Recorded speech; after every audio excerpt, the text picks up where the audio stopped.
The crimson sun dipped below the horizon, painting the dusty main street of Las Cruces, New Mexico territory, in fiery hues as Katherine Lawson stepped off the stagecoach, her elegant traveling dress immediately collecting the fine desert dust. It was 1875, and the promise of a new beginning hung in the air as heavily as the scent of sage and leather that permeated this frontier town. Catherine Katy, to those who knew her well, clutched her small valise with white-knuckled fingers, her emerald eyes scanning the unfamiliar buildings lining the street. At 24, she had never imagined she would find herself so far from her Boston home, much less alone in a town where civilization seemed to hang by the thinnest of threads. "First time out west, madam." The stagecoach driver handed down her trunk, his weathered face creased with knowing. "Yes," she replied, struggling to keep her voice steady. "I'm looking for the Sunflower boarding house. I was told Mrs. Henderson is expecting me." The driver pointed down the dusty street. "3 buildings past the saloon, can't miss it, yellow door with the painted sunflower." Katy nodded her thanks, gathering her courage along with her belongings. The journey had been long and punishing, 5 days of jolting travel that had left her body aching and her spirit nearly broken. But she had no choice. The telegram from Mrs. Henderson offering a position as a schoolteacher had been her salvation, arriving just when she needed it most. As she made her way down the street, Katy felt the weight of stares from the townsfolk, curious, assessing, some welcoming and others less so.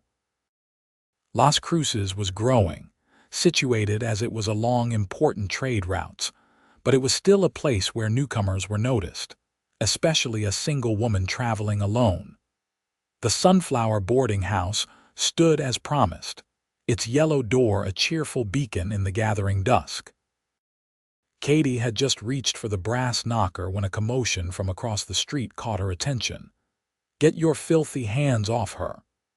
A deep voice rang out, followed by the unmistakable sound of fist meeting flesh. Katy turned to see a tall man standing over another who had fallen into the dirt outside the saloon.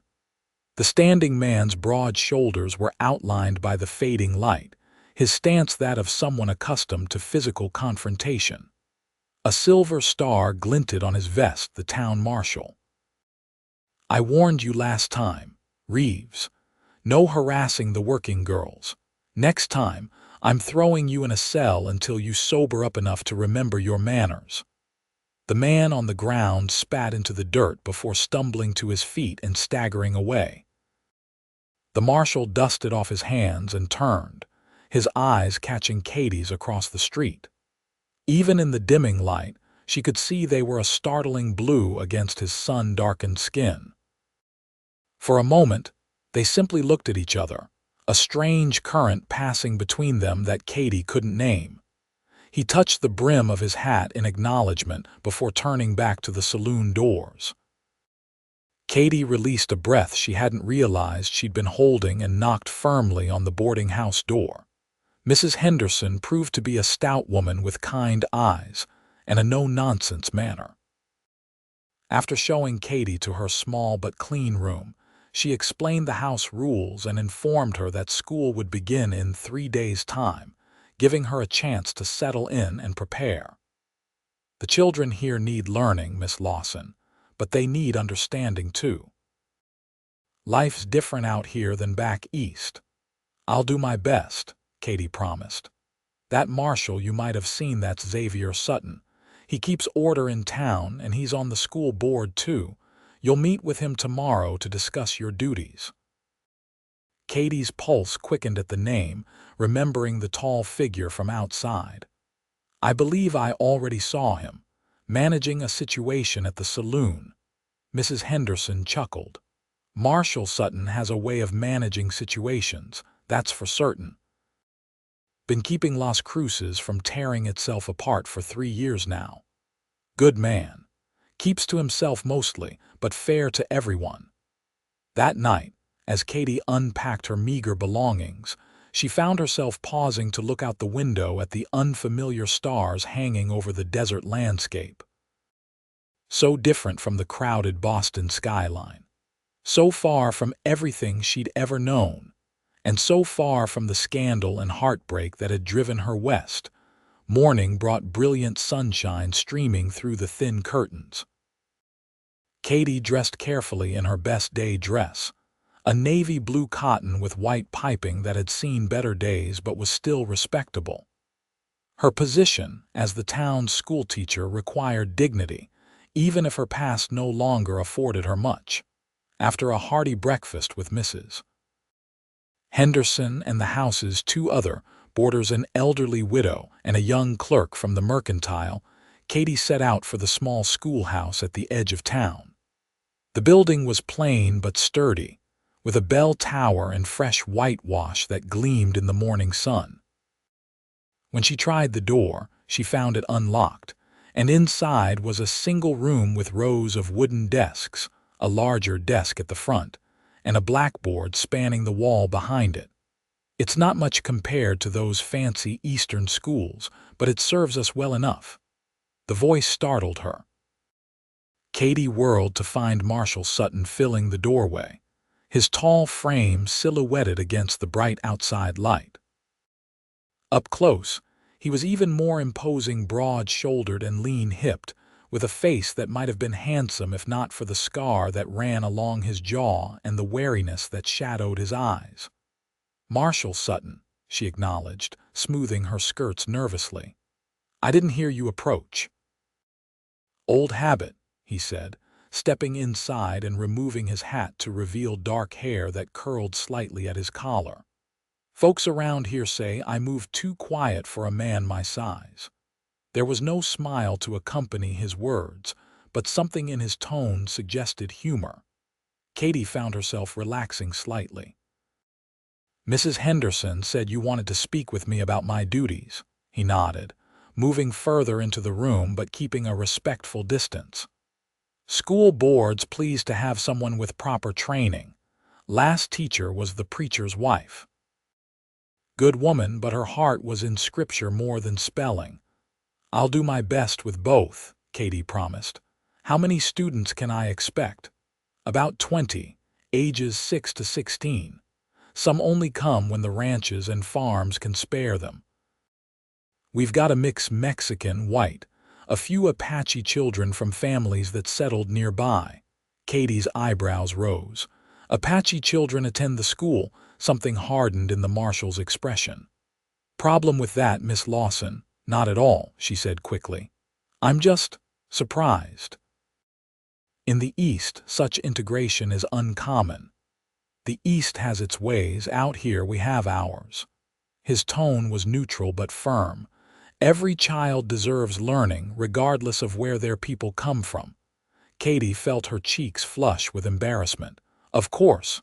I didn't mean to suggest otherwise." The marshal studied her for a moment, then nodded as if satisfied by what he saw.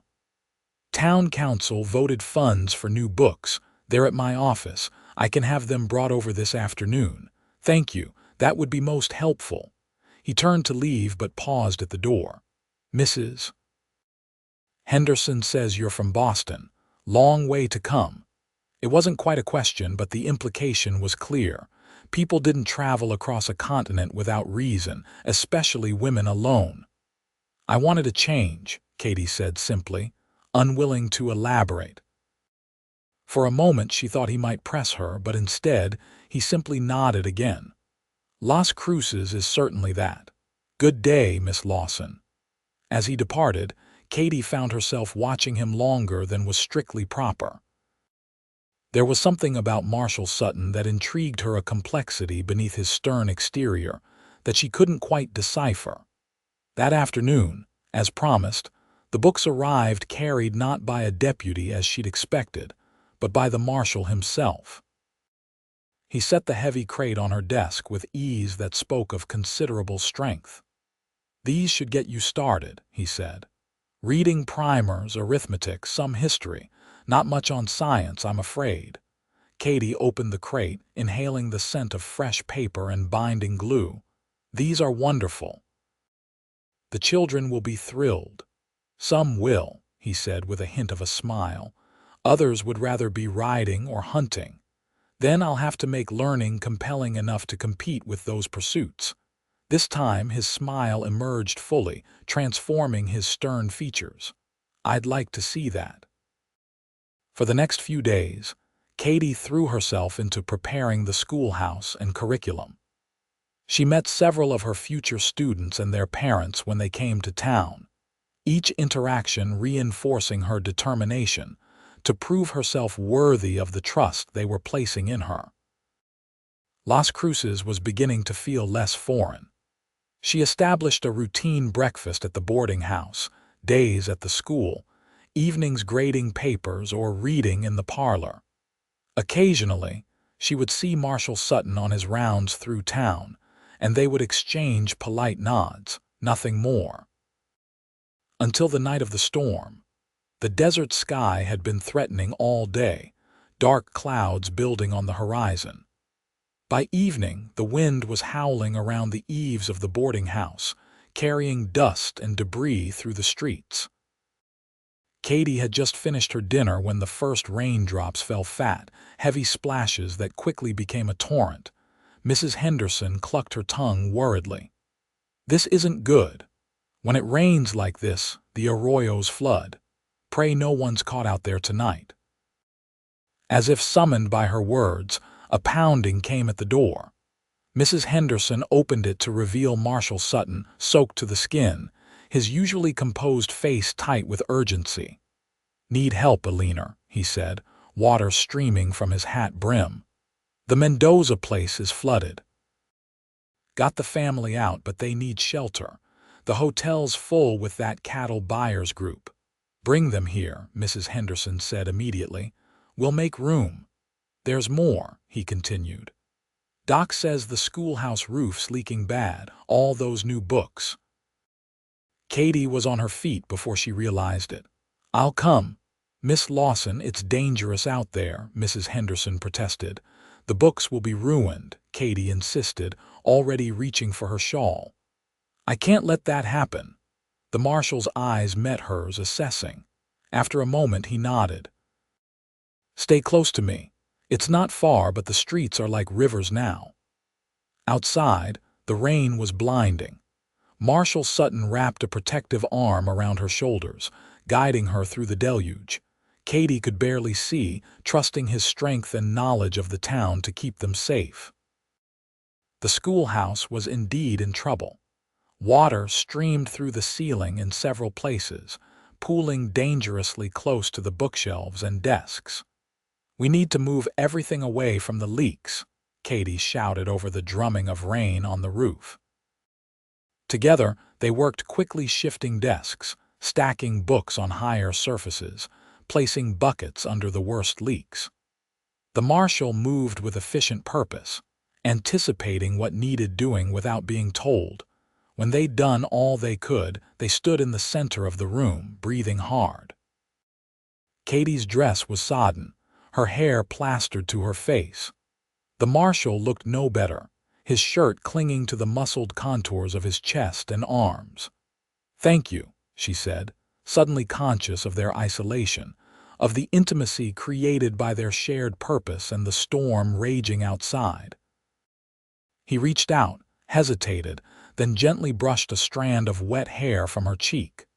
The touch sent a jolt through her that had nothing to do with the chill of her wet clothes. "We should get back," he said, his voice rougher than usual. "It's not safe here if the roof weakens further." The return journey was even more treacherous. Twice, Katie nearly lost her footing in the rushing water that coursed down the street. Each time, the marshal's strong hand steadied her, his grip firm but gentle. When they finally reached the boarding house, they found it transformed. The Mendoza family, a young couple with 3 small children, had been settled in the parlor with blankets and hot tea. Mrs. Henderson bustled about, bringing towels and dry clothes for everyone. "Get changed before you catch your death," she ordered Katie, shooing her upstairs. When Katie returned downstairs in a dry dress, her hair still damp but combed, she found Marshal Sutton sitting with the youngest Mendoza child on his knee, speaking to her softly in Spanish. The little girl giggled at something he said, and the sight sent an unexpected warmth through Katie's chest. He looked up, catching her watching him. Their eyes held for a long moment before Mrs. Henderson interrupted, pressing a cup of hot coffee into his hands. "You're staying put until this passes, Xavier. No arguments." To Katie's surprise, the marshal didn't protest. He simply nodded, accepting the coffee with a murmured thanks. The storm raged for hours. The adults talked quietly while the children eventually dozed off in makeshift beds. Katie learned that the marshal had grown up in Texas, the son of a rancher and a Mexican mother. He'd been a Texas Ranger before coming to New Mexico territory, a fact that explained both his competence with law enforcement and his fluency in Spanish. What he didn't explain, and what Katie found herself increasingly curious about, was what had brought him to Las Cruces. Like her, he seemed to have left something behind. As the night wore on, they found themselves sitting side by side near the fireplace, the rest of the household having drifted off to sleep. "The school, will it be ready by Monday?" Katie asked, her voice hushed in the quiet room. "Roof needs patching, but the inside should dry out. I'll have some men look at it tomorrow. You go to a great deal of trouble for the school." He stared into the dying embers.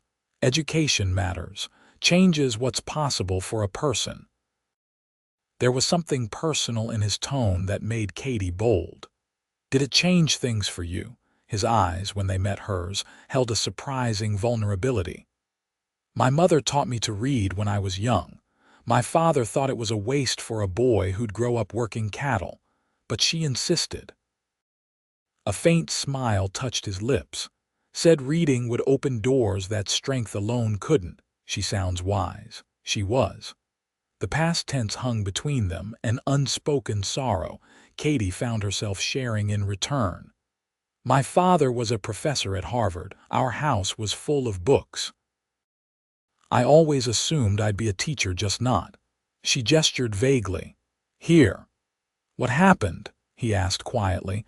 "What brings a Boston professor's daughter to a dusty corner of New Mexico?" The question she'd been dreading, yet somehow, in the intimacy of the storm-shrouded night with this man who'd shown both strength and gentleness, the truth didn't seem so shameful. "I was engaged," she said, her voice barely audible over the rain. "To the son of my father's colleague. It was expected, appropriate." She twisted her hands in her lap. "Until I discovered he was already married, had been for years, to a woman in New York." Xavier's expression darkened. "He deceived you?" "Yes, but by then the damage was done. There had been improprieties." She felt her cheeks flush. "Nothing irreparable, but enough that when the truth came out there was talk. My father's position became uncomfortable. I had to leave." "So you ran?" "I prefer to think of it as starting anew," she said, lifting her chin. "But yes, I ran, and now—" Her voice caught. "I can never go back east." Tears welled in her eyes, surprising her. She'd thought herself beyond crying over it. Xavier studied her face, his expression softening. "Then let's go west." "What?" "West. Beyond here. California, Oregon, places where no one cares what happened in Boston drawing rooms. Places where you can truly start new." His voice dropped lower. "If that's what you want." The suggestion hung between them, laden with possibilities neither of them was ready to name. "I've only just arrived in Las Cruces," she reminded him, but there was no real protest in her tone. "I'm not suggesting tomorrow," he said, the hint of a smile warming his eyes. "Just someday, perhaps." The storm broke with the dawn, leaving puddles and debris scattered throughout the town. The damage was minimal by Western standards: a few roofs in need of repair, some flooded cellars, a section of fence down at the livery stable. The next few weeks established a new pattern for Katie. School began, and she found herself thoroughly engaged with her diverse group of students. True to the marshal's word, the schoolhouse was repaired promptly, and only a few books suffered water damage. She saw Xavier as she'd begun to think of him in private moments regularly now. He would often walk by the schoolhouse at dismissal time, ostensibly on his rounds but increasingly timing those rounds to coincide with her schedule. Sometimes he would accompany her back to the boarding house, their conversations growing longer and more personal with each encounter. Katie learned that he had been married briefly as a very young man, but his wife had died in childbirth, taking their infant son with her. The tragedy had driven him to the Rangers, seeking purpose in protecting others, since he couldn't protect those he loved most. "Is that why you became marshal here?" she asked one evening as they walked slowly along the edge of town, the sunset painting the desert in gold and crimson. "Partly," he admitted.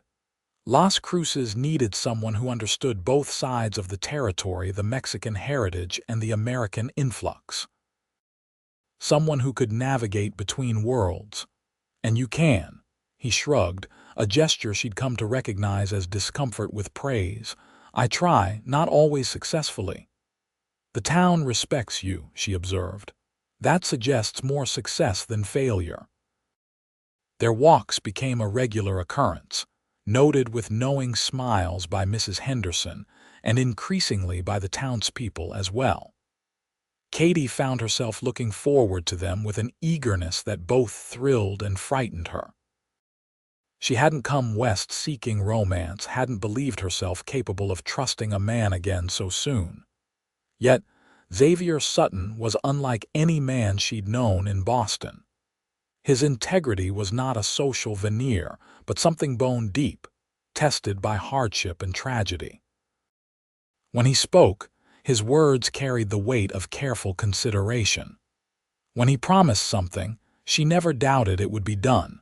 As autumn progressed, bringing cooler temperatures to the desert, their relationship deepened. The first time he took her hand during their walk, the simple contact sent her heart racing like a schoolgirl's. When he asked permission to call on her formally the following Sunday, she could barely form the yes that sprang immediately to her lips. Sunday dinner at the boarding house with Xavier properly attired in a clean suit rather than his marshal's gear marked a turning point. Mrs. Henderson served her best roast beef, and the other boarders made polite conversation, but Katie was acutely aware of every glance and smile Xavier sent her way. After dinner, they sat in the parlor with Mrs. Henderson discreetly present, but engrossed in her knitting across the room. "There's a social at the church next Saturday," Xavier said, his fingers lightly brushing hers where their hands rested side by side on the settee. "The Harvest Festival. I'd be honored if you'd attend with me." "I'd like that very much," Katie replied, her voice steadier than her pulse. The Harvest Festival transformed the usually plain church hall into a riot of autumn colors. Tables laden with the community's bounty lined the walls, squashes and corn, fresh baked pies and preserves, handicrafts and homespun goods for the winter ahead. Xavier arrived at the boarding house promptly at 6, looking uncommonly handsome in a dark suit and polished boots. The appreciative gleam in his eye when Katie descended the stairs in her best dress, a russet-colored silk that brought out the auburn highlights in her hair, made her cheeks warm. "You look beautiful," he said simply, offering his arm. At the festival, Katie was struck by how differently Xavier was treated by the townsfolk compared to his usual marshal's role.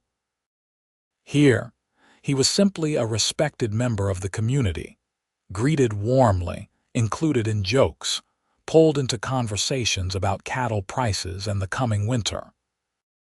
She also noted, with a mixture of amusement and something possessive, the speculative glances from several unmarried women in town when Xavier led her to the dance floor. His hand at her waist was proper but warm through the silk of her dress as they moved to the lively fiddle music. "You dance very well for a lawman," she teased. "My mother insisted," he replied, expertly guiding her through a turn. "Said a gentleman should know how to dance, even in Texas." She was right about many things, it seems. His eyes held hers, suddenly serious despite the festive setting. "I think she would have liked you very much, Katherine." The use of her full name, spoken in that tone, sent a shiver through her that had nothing to do with the autumn chill. Later, as the evening wound down, Xavier walked her home the long way, taking a path that led along the edge of town where the desert stretched vast and silver under the moonlight. "It's beautiful," Katie said, gazing at the stark landscape. "I never imagined the desert could be so alive." "Most Easterners see only emptiness," Xavier observed. "They miss the life that's adapted to survive here." "Like the people," she said softly. He stopped walking, turning to face her fully. The moonlight carved his features in silver and shadow, emphasizing the strength in his jaw, the intensity in his eyes. "Katie," he said, using the diminutive for the first time, "I'm not a man who speaks easily about feelings. But I want you to know that these past months since you came to Las Cruces have been the happiest I've known in many years." Her heart hammered against her ribs. "For me as well." His hand came up to gently cup her cheek.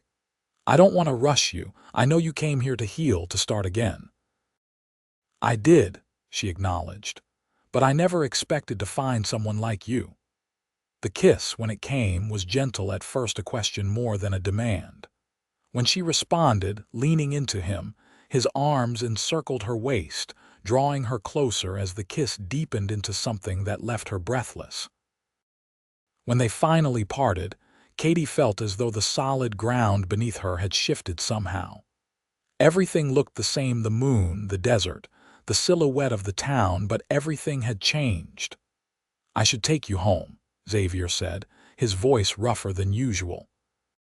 The walk back to the boarding house was quiet, their hands linked, both lost in the implications of what had just occurred. At the door, he kissed her again, briefly but with a promise that made her pulse quicken. "Good night, Katie."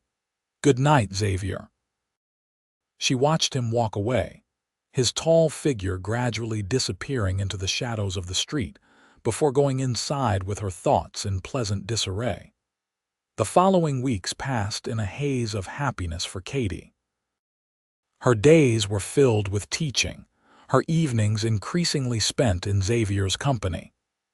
They took meals together, attended church functions, and continued their walks in the desert's lengthening shadows. The town accepted their courtship with approving nods. Katie had proven herself a dedicated teacher, and Xavier's standing in the community was unimpeachable. That they found happiness together seemed right to the people of Las Cruces. But shadows from Katie's past weren't so easily left behind. The letter arrived on a Tuesday, delivered with the regular mail pouch from the east. Katie recognized her father's handwriting immediately and tore it open with trembling fingers. The contents were brief, but devastating. Her former fiancé, William, had divorced his wife and was now claiming that Katie had known of his marriage all along, that she had willfully participated in an affair with a married man. The scandal had erupted anew, with her father's reputation once again in jeopardy. "He asks if I will return to Boston to publicly refute these claims," Katie told Xavier that evening, her voice hollow as they sat in the small garden behind the boarding house. "To save what remains of our family name." Xavier's face was set in hard lines. "And if you do, what happens to you? Would these people who now condemn your father welcome you back with open arms?" "No," she admitted, "but he's my father. He doesn't deserve this disgrace." "Neither do you," Xavier said firmly. This man, this William, he's the one who should face consequences, not you or your father. Katie pressed her fingers to her temples, feeling the beginning of a headache. I don't know what to do. Xavier was quiet for a long moment, his eyes on the distant mountains. When he finally spoke, his voice was measured. I can't tell you what choice to make, Katie. But I can tell you what I hope. She looked up, meeting his steady gaze. I hope you stay, he said simply. Not just in Las Cruces, but in my life, permanently. Her breath caught. Xavier? I love you, Katherine Lawson, he said, taking her hands in his. I think I've loved you since that night in the storm when you were more worried about school books than your own safety. I know it hasn't been long, but out here, we learn to recognize what matters quickly. Tears welled in her eyes, but they were different from the tears of shame and regret she'd shed over William. These were tears of a different sort entirely. I love you too, she whispered. His face transformed with a smile that made her heart swell. Then he reached into his pocket and withdrew a small leather pouch. From it, he extracted a ring, a simple gold band with a small, perfect diamond. This was my mother's, he said, holding it between them. I've kept it all these years, never thinking I'd have reason to offer it to anyone. Until now. He took a deep breath. Katherine Lawson, will you marry me? For one suspended moment, the world narrowed to just this: his face, the ring, the future crystallizing before her. Yes, she said, certainty flooding through her. Yes, I will marry you, Xavier Sutton. He slipped the ring onto her finger, where it fit as though made for her. Then he pulled her into his arms, sealing their promise with a kiss that spoke of all the tomorrows stretching before them. The news of their engagement spread quickly through Las Cruces. Congratulations poured in, along with curious questions about their plans. Would they stay in town? Would Katie continue teaching after they wed? We haven't decided everything yet, Xavier told the curious townsfolk. But yes, we'll remain in Las Cruces for now. The matter of Katie's father's letter remained. After much discussion, she composed a reply explaining her decision to stay in New Mexico and build a new life. She expressed love for her father and regret for his situation, but firmly stated that she would not return to Boston to face false accusations. I hope he understands, she said as Xavier posted the letter for her. He's your father, Xavier replied. If he truly loves you, he'll want your happiness above all else. They set the wedding date for the first Saturday in December, giving them time to prepare while still celebrating before the harsher winter weather arrived. Mrs. Henderson took charge of arrangements, declaring that the boarding house parlor would be transformed for the occasion. Nothing extravagant, she assured them, but proper and welcoming. With Xavier's encouragement, Katie wrote to invite her father to the wedding, though they both knew the journey would be difficult for him to make on short notice. His reply arrived 2 weeks later, a telegram stating simply that he would try to come, and that he loved her regardless of distance. The weeks leading to the wedding were a whirlwind. Xavier's duties as marshal continued, including a tense situation with cattle rustlers that took him away for 3 days. Katie worried constantly until he returned safely. The incident resolved without violence but with the criminals in custody. This is what being a lawman's wife will mean, he reminded her gently. There will be times I must go when duty calls. I understand, she said, and meant it. His sense of responsibility was part of what she loved about him. Just promise you'll always do your best to come back to me. With everything in me, he vowed. As the wedding approached, Xavier surprised Katie by purchasing a small house on the edge of town, a modest but sturdy structure with a view of the mountains and enough land for a garden. It needs work, he acknowledged as he showed her through the empty rooms. But I thought we could make it our own together. Katie walked through the house, envisioning curtains at the windows, books on shelves, children running down the hallway. Their home. Their future. "It's perfect," she told him, meaning every word. 2 days before the wedding, Katie was arranging her classroom for the substitute teacher who would take over during her brief honeymoon when the schoolhouse door opened. She looked up, expecting Xavier or perhaps a student, only to find herself staring at her father. "Papa." She gasped, scarcely believing her eyes. Jonathan Lawson stood uncertainly in the doorway, looking older and more careworn than when she'd left Boston months ago. But his smile was genuine as he opened his arms to her. "Katie, my dear girl." She flew into his embrace, tears flowing freely. "You came. I didn't think the journey is so long. Did you think I would miss my only daughter's wedding?" he asked, holding her at arm's length to study her face. "You look well. Happy." "I am, Papa, so happy." They talked for hours about Boston, about William's lies, about her life in Las Cruces and the man she was about to marry. Her father listened more than he spoke, his academic's mind taking in all she shared about her new world. "I wish your mother could see you now," he said finally. "She always said you had more courage than anyone recognized." Later that evening, Jonathan Lawson met Xavier Sutton for the first time. The two men sized each other up with the careful evaluation of males from different territories, assessing a potential ally. "Marshal Sutton," her father said formally, extending his hand. "I understand you're taking my daughter far from her home." Xavier clasped the offered hand firmly. "No, sir," he replied with quiet conviction. "I'm giving her a new one."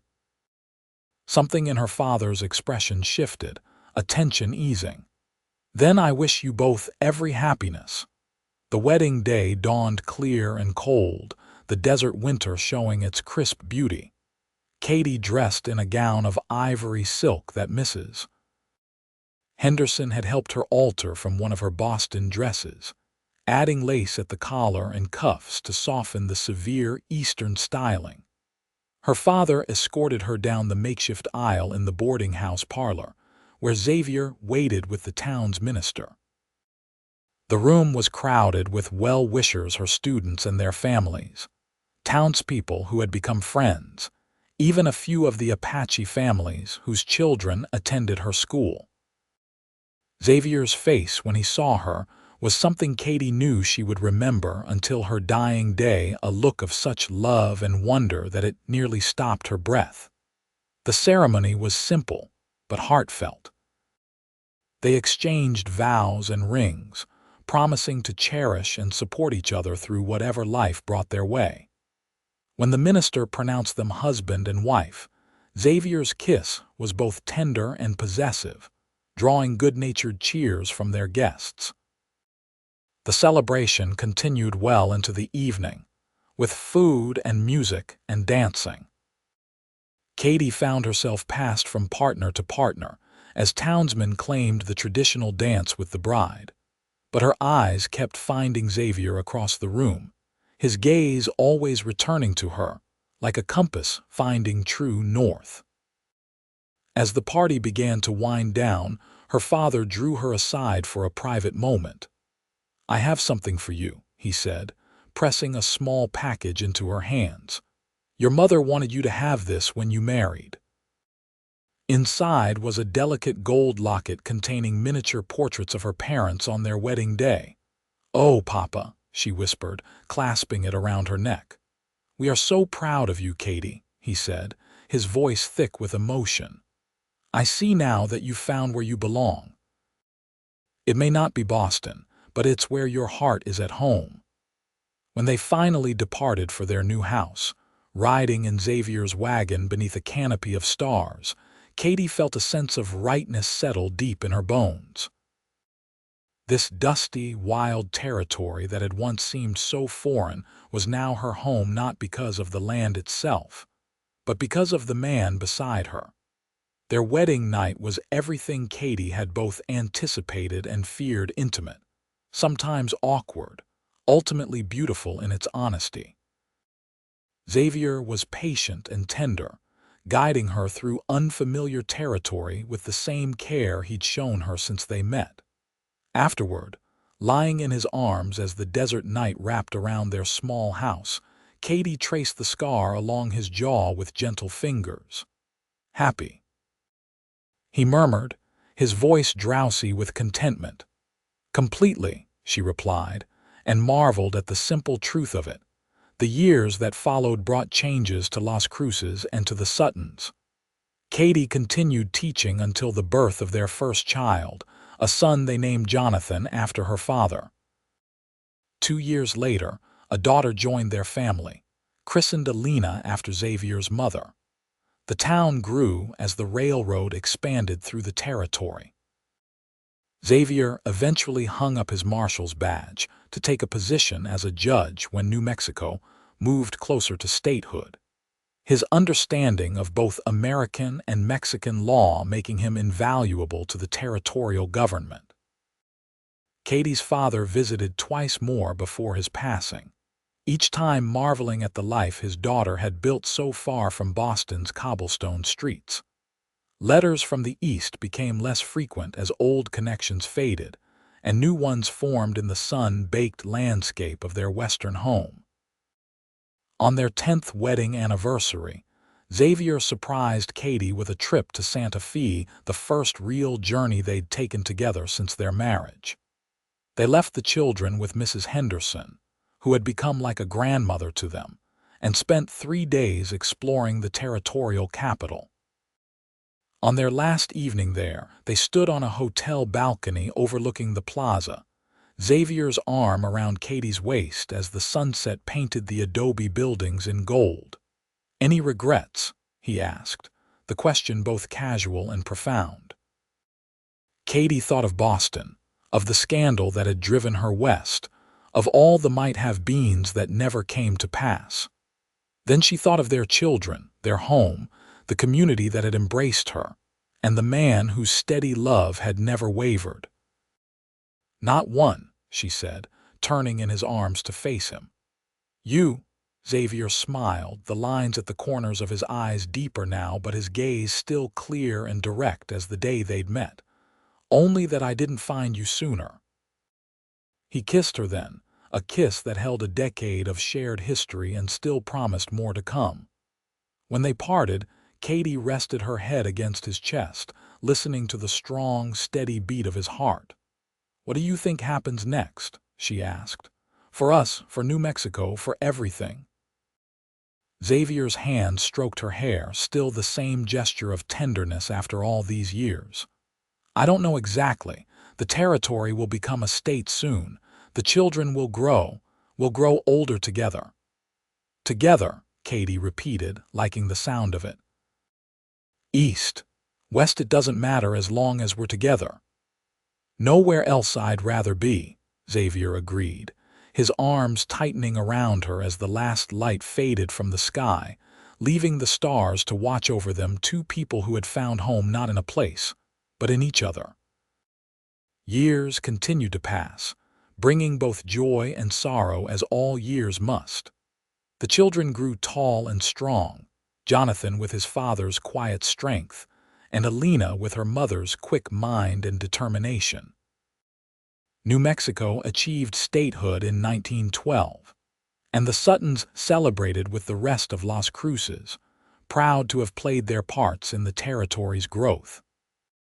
As they entered their later years, Xavier and Katie watched their children forge their own paths, Jonathan studying law before returning to Las Cruces to practice, Alina traveling to California to pursue higher education, something her mother had encouraged despite raised eyebrows from more traditional neighbors. "She has your courage," Xavier told Katie when they received Alina's excited letters about university life, "and your father's love of learning." "And your stubbornness," Katie replied with a smile. "She won't let anything stand in her way." Their 30th anniversary found them still in the same house, though they'd expanded it over the years as their needs and family changed.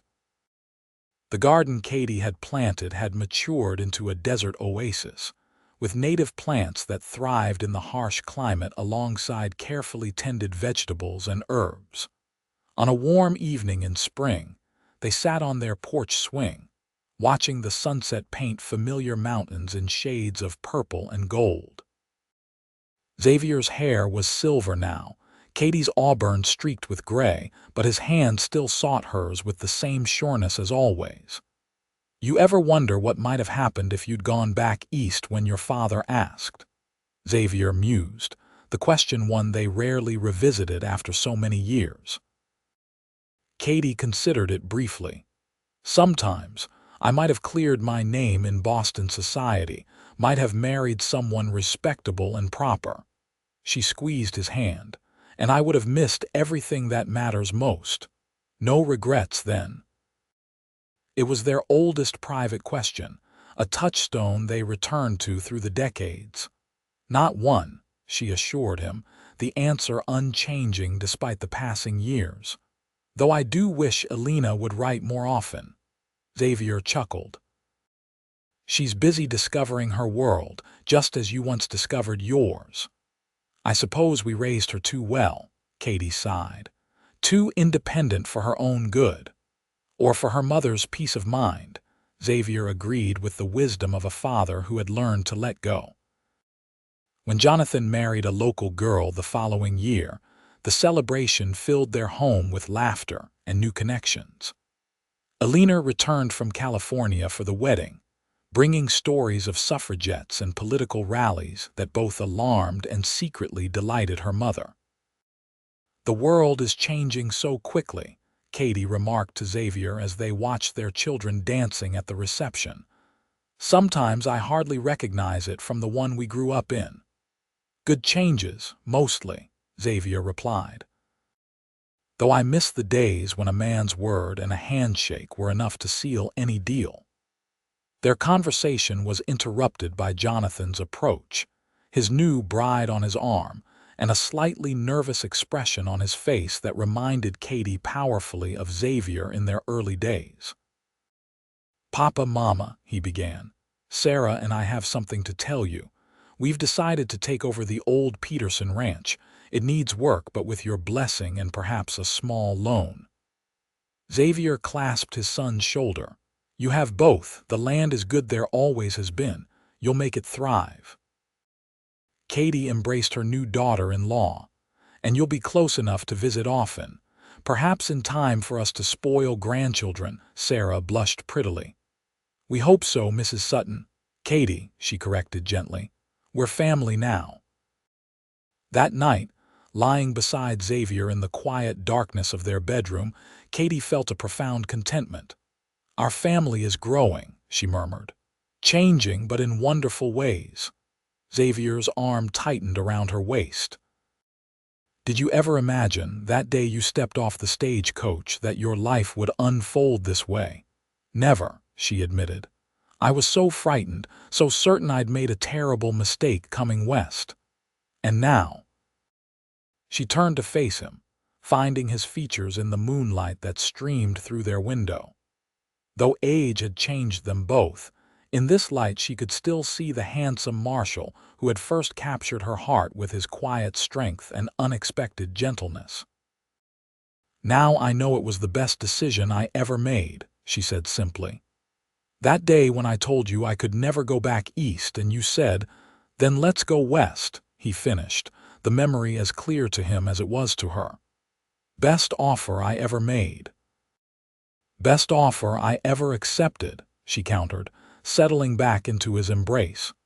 The years continued their steady march. Elena eventually returned from California, not to stay in Las Cruces, but to open a school for girls in Santa Fe, determined that young women in New Mexico should have the same educational opportunities as those in the coastal cities.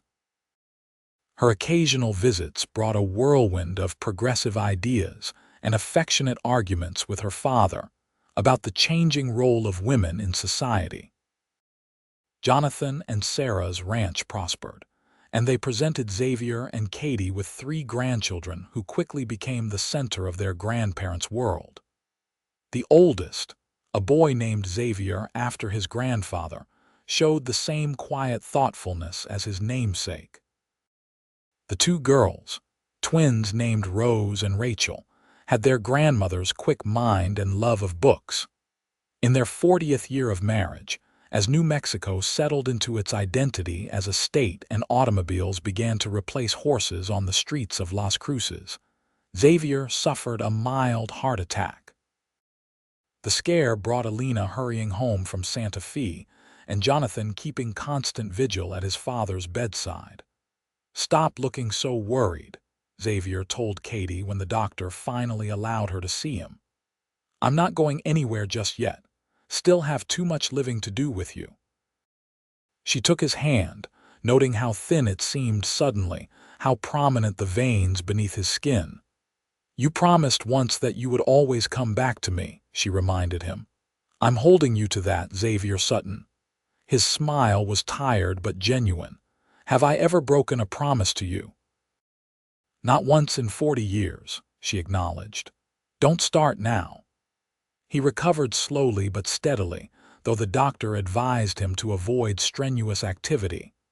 For a man who had spent his life in physical pursuits, first as a lawman, then managing their property, the restriction chafed. Katie found him one morning staring out at the desert, his expression uncharacteristically melancholy. "What is it?" she asked, slipping her arm through his. "Just thinking," he replied. "About time and how quickly it passes." She leaned her head against his shoulder, their heights still perfectly matched despite the slight stoop that age had brought to his once straight spine. "We've had good years, Xavier, more than many are granted." "Not enough," he said quietly. "Never enough with you, Katie." The sentiment brought tears to her eyes. After 4 decades together, his love still had the power to move her deeply. "Then we'll just have to make the most of whatever time remains," she said firmly. "Starting today." That evening, they sat on their porch as they had countless times before, watching the sunset paint the familiar landscape. But this time, Katie had arranged a surprise. Jonathan arrived with his children. Alina drove over from Santa Fe, and several of their oldest friends in Las Cruces joined them for an impromptu gathering. "What's all this?" Xavier asked, bemused by the sudden influx of people bearing food and drinks. "A celebration," Katie explained, "of today, of us, of everything we've built together." As their home filled with the voices of those they loved, Xavier took Katie's hand, his eyes suspiciously bright. "Thank you," he said simply. "For what?" "For saying yes when I asked you to marry me. For building this life with me. For today." She squeezed his hand, the gesture conveying more than words could express. Around them, their legacy unfolded, children and grandchildren, friends and neighbors, all connected to the life they had woven together from separate threads. 5 more years passed, bringing them to their 45th anniversary. Xavier's health remained stable though fragile, and Katie found herself treasuring each day with increased awareness of its preciousness. They traveled less now, content with the rhythm of life in the home they had shared for so long. On a crisp autumn morning, much like the day Katie had first arrived in Las Cruces all those years ago, they took a slow walk to the edge of town. The desert stretched before them, unchanged in its essential nature despite the decades that had transformed the human landscape around it. "It's still beautiful," Katie remarked, her arm linked with Xavier's for support as much as affection now. "Still wild." "Like you," he replied with the hint of mischief that age had never quite erased from his eyes. "Proper Boston lady on the outside, wild spirit underneath." She laughed, the sound carrying across the open landscape. "You always could see right through me, couldn't you?" "From that first day," he agreed. "When you were more worried about school books in a storm than your own safety. I knew then you weren't like anyone I'd ever met." They stood in comfortable silence, watching a hawk circle high above. "If you had it to do over," Xavier asked suddenly, "would you still choose this? This life, this place?" "Me," Katie turned to face him fully, taking in the beloved features that time had altered but never diminished in her eyes. In every life, in every world possible, I would choose you, Xavier Sutton. I would choose us. His kiss was gentle, a whisper of the passion that had sustained them through 45 years of marriage, but no less meaningful for its softness. "Let's go home," he said, offering his arm once more. And so they did, walking slowly back toward the house that had sheltered their love story, two people who had found in each other a home more enduring than any built of wood and stone. The journey that had begun with a tearful declaration, "I can never go back east," and a cowboy's simple reply, "Then let's go west," had led them here, to a life neither could have imagined but both had helped create, one day, one choice, one moment of love at a time, and in the end, it was enough. More than enough, it was everything,